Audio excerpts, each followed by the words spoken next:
Assalamualaikum warahmatullahi wabarakatuh. Perkenalkan, nama saya Siti Anissa Salsabila dari kelas 10 keagamaan. Di sini saya akan menjelaskan tentang materi teks debat. Langsung saja ke materi debat. Debat adalah kegiatan adu argumentasi antara dua pihak atau lebih, baik itu perorangan ataupun kelompok, dalam mendiskusikan dan memutuskan masalah dan perbedaan. Menurut G. Sukadi, debat adalah saling adu argumentasi antar pribadi atau antar kelompok manusia dengan tujuan mencapai kemenangan. Yang pertama, merumuskan esensi debat. Esensi debat adalah mempertemukan dua pendapat berbeda untuk menguji validitas dan rasionalitas masing-masing gagasan. Contohnya pada debat antara capres dan cawapres.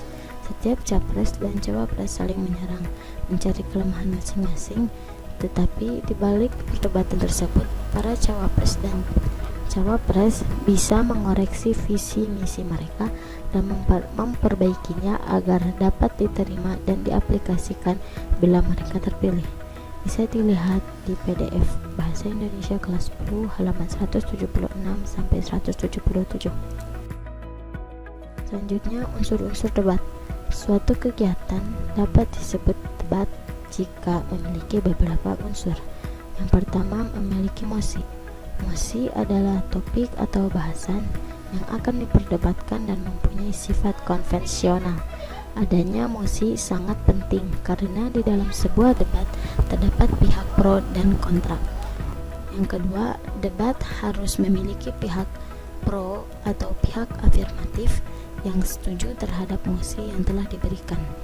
Pihak pro akan memberikan pidatonya terlebih dahulu mengenai alasan mengapa mendukung pernyataan di dalam mosi. Yang ketiga, pihak oposisi atau pihak kontra yang tidak setuju dengan mosi yang sudah diberikan. Pihak kontra akan menyanggah pernyataan dari pihak afirmatif. Yang keempat, pihak netral atau pihak yang tidak menaruh dukungan dan tidak condong terhadap salah satu. Yang kelima, dalam debat harus ada moderator yang bertugas memimpin dan mengatur jalannya debat. Tata tertib debat memperkenalkan masing-masing pihak dan penyampaian mosi akan dilakukan oleh moderator. Yang keenam, debat juga harus memiliki peserta debat yang nantinya berhak menentukan keputusan akhir bersama juri debat. Dalam beberapa debat, peserta tidak ikut andil dalam penentuan keputusan akhir, namun jika dibutuhkan voting, maka biasanya peserta akan diperhitungkan suaranya. Yang ketujuh, unsur yang terakhir yaitu adanya penulis atau notulen, acara yang bertugas mencatat hal-hal terkait debat yang sedang berlangsung, misalnya mosi debat, pernyataan moderator, penyampaian masing-masing tim atau pihak, dan hasil keputusan akhir. Selanjutnya, merumuskan tata cara debat. Yang pertama, perkenalan. Setiap tim memperkenalkan diri selama 1 menit. Yang kedua, penyampaian pernyataan topik. Setiap tim menyampaikan argumentasinya terhadap pernyataan topik selama 5 menit. Dimulai oleh tim pendukung, dilanjut oleh tim penyanggah, dan tim netral. Yang ketiga, debat 9 menit pertama. Setiap tim mengomentari argumentasi tim lain selama 3 menit. 5 menit berikutnya diberikan hak bicara selama 1 menit kepada tim yang memencet bel paling dulu. Hak bicara dapat digunakan untuk memberikan komentar, sanggahan, atau pernyataan, bukan celaan. Yang keempat, simpulan. Setiap tim memberikan ungkapan penutup terhadap pernyataan topik sesuai dengan posisinya selama 1 menit.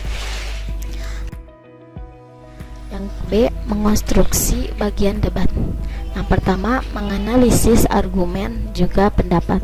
Biasa disebut skema pembicaraan, berupa mempertahankan atau fokus mengungkapkan pendapat sendiri, atau dialektis, fokus menyanggah argumen lawan. Yang kedua, menyimpulkan hasil debat.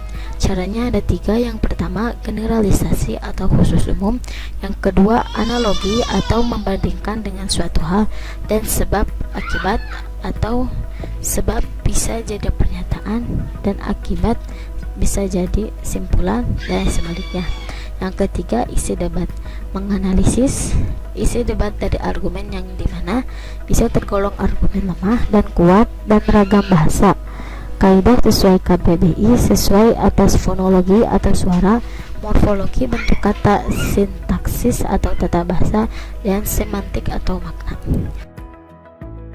Mengidentifikasi ragam bahasa debat.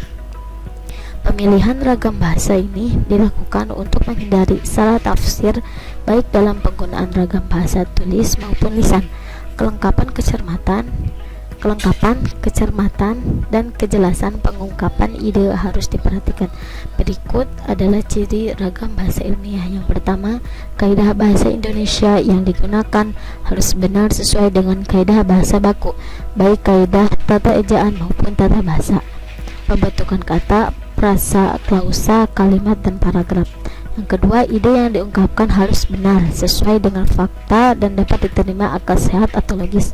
Harus tepat dan hanya dimiliki satu makna, padat, langsung menuju sasaran, runtun, dan sistematis. Hal ini tergantung pada ketetapan pemilihan kata, diksi, dan penyusunan struktur kalimat sehingga kalimat yang digunakan efektif. Yang ketiga, kata yang dipilih sesuai makna sebenarnya atau denotatif.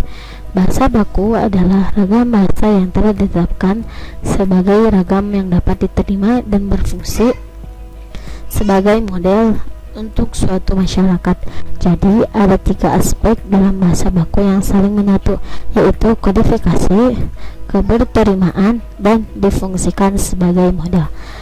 Yang selanjutnya dari berlatih praktik debat. Yang pertama, menyusun mosi. Sebelum memulai debat, terlebih dahulu harus dirumuskan mosi atau permasalahan yang akan diperdebatkan.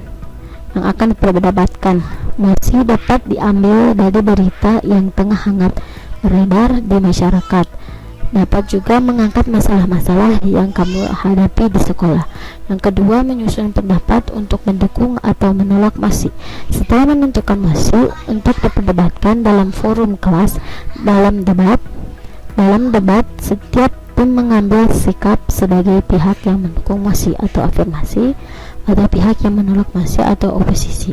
Yang ketiga, melaksanakan debat sesuai peran yang telah ditetapkan.